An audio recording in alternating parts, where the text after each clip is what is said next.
बिस्मिल्लाहिर्रहमानिर्रहीम। नाज़रीन मोहतरम अस्सलामु अलैकुम वरहमतुल्लाहि वबरकातुहू। नाज़रीन मोहतरम, आज हम समाअत फरमाएंगे। बहुत सारे लोग ये सवाल करते हैं कि हमारा नमाज में दिल नहीं लगता। तो देखें, ये किसी एक फ़र्द का मसला नहीं। अगर हम सर्वे करें तो बहुत सारे लोग दुनिया में ऐसे हैं जो नमाज अदा करते हैं, उन्हें मालूम ही नहीं होता कितनी रकातें अदा की, तो नमाज में उनका ख़याल जहन जो है हाजिर नहीं होता, उनका दिल नमाज में नहीं लग रहा होता है। बज़ाहिर तो वो नमाज अदा कर रहे होते, लेकिन उनका जहन गायब होता है। उनका जहन कारोबार में, घरेलू मसरूफियात में, या बाहर जो है या दूसरे मशागिल में जो है मसरूफ़ होता है। तो नमाज में दिल लगाने के हवाले से आपके सामने बयान करेंगे। सबसे पहली बात तो ये है कि अगर इंसान नमाज में दिल लगाना चाहता है तो इंसान नमाज की अहमियत को समझे।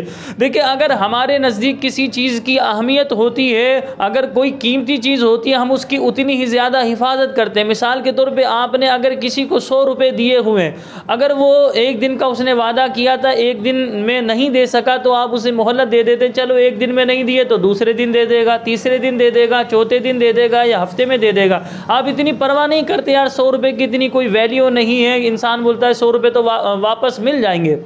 लेकिन अगर आपने किसी को 1 करोड़ रुपए दिए हुए हो और उसने 1 महीने का टाइम दिया था कि 1 महीने बाद लौटा दूंगा, 1 महीना मुकम्मल हो गया, आप बेचैन हो जाएंगे, क्योंकि आपको पता है कि फ़ी ज़माना 1 करोड़ रुपए की बहुत ज़्यादा अहमियत है। तो आप उससे फ़ोन पर रब्ता करेंगे, उसके घर जाएंगे, उससे मिलेंगे। अगर रब्ता नहीं हो रहा, दोस्तों अहबाब से मुलाकात करके, दोस्तों अहबाब के नंबर पर कॉल करके आप उस तक पहुँचने की कोशिश करेंगे, मालूम करेंगे कि भाई पैसे मेरे वापस क्यों नहीं मिल रहे। आप बेचैन रहेंगे, परेशान रहेंगे। तो पता ये चला कि 100 रुपये आपने दिए, उसमें आपने उतनी अहमियत नहीं दी कि चलो आसानी से मिल जाएंगे, लेकिन 1 करोड़ रुपए दिए तो आप परेशान हो गए, आप बेचैन हो गए। वक्त जैसे ही गुजरा, आपके जहन में ये ख्यालात थे कि कहीं ये नुकसान ना हो जाए, ये वापस ना दे, इस तरह के जहन में सवालात उभरने लगे। तो अब आप देखें, 1 करोड़ की आपके नज़दीक अहमियत थी तो आपने जितनी हो सकता था आपने कोशिश की। 100 रुपये की इतनी आपके नज़दीक वैल्यू नहीं थी, आपने नज़रअंदाज कर दिया। आपके जहन में ये था, दे दिए तो चलो सही है,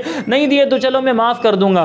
तो इसी तरह देखें, नमाज की अगर अहमियत को हम समझेंगे कि नमाज अल्लाह करीम के करीब करने वाली इबादत है, नमाज अल्लाह को बहुत ज़्यादा महबूब है। कल क़यामत वाले दिन नमाज का ही सवाल होगा। नमाज जन्नत में ले जाने वाली जो है एक अमल है, इंसान की कब्र को जन्नत के बागों में से एक बाग बनाने का सबब व ज़रिया है। नमाज जो है अल्लाह रब्बुल आलमीन के करीब करने वाली है, अल्लाह का महबूब बंदा बनवाने वाली। इस तरह जब हमारे नज़दीक अहमियत नमाज की होगी तो हमारा दिल खुद ब खुद लगेगा। एक तरीका ये था।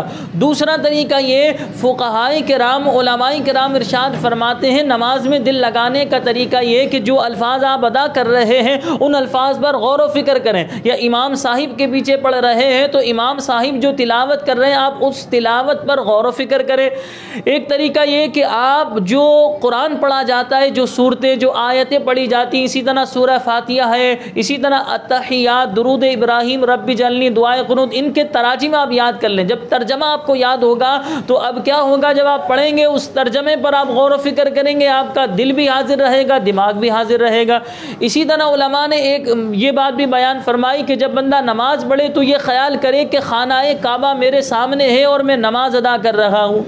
या बंदा ये ख्याल करे कि अल्लाह तबारक व तआला को मैं देख रहा हूँ। या बंदा ये ख्याल करे कि मैं अल्लाह के हुजूर खड़ा हुआ हूँ और रब्बे करीम मुझे मुलाहजा फरमा रहा है, अल्लाह रब्बुल आलमीन मुझे देख रहा है। जब ये ख्यालात हम बनाएंगे तो यकीनन हमारा दिल नमाज में लगेगा। या जन्नत का तसव्वुर बांध लें या दोज़ख के हवाले से गौर व फिक्र करें। तो लिहाजा जब इंसान इस तरह के तसव्वुरात बांधेगा तो होगा ये कि इंसान का दिमाग हाजिर रहेगा और दिल भी हाजिर रहेगा और नमाज में इंसान का दिल लगेगा। बहरहाल इसी तरह जो किताबें उलमाए इस्लाम ने, फ़ुक़हाए इस्लाम ने नमाज के खुशू व खुज़ू के हवाले से तहरीर फरमाई है, उन किताबों का मुताला करें। नमाज में खुशू व खुज़ू के साथ अदा करने के हवाले से जो फ़ज़ाइल आए उन फ़ज़ाइल पर आप गौर व फिक्र करेंगे तो यकीनन आपका दिल लगेगा। क्योंकि देखें, जब हम किसी चीज़ की अहमियत को समझते हैं, किसी चीज़ की फ़जीलत को हम समझते हैं कि भाई ये डिप्लोमा कर लेंगे तो इतने लाख की जॉब लग जाएगी, तो अब उस डिप्लोमा करने में जो मुसीबतें, परेशानियाँ, आजमाइशें आ रही हैं, पैसा भी लग लग रहा है, वक्त भी लग रहा है, इंसान मेहनत भी कर रहा है, इंसान सब कुछ करता है कि भाई सब कुछ करूँगा, बस ये डिप्लोमा की सनद मेरे हाथ में आ जाए और मेरी इतने लाख की सैलरी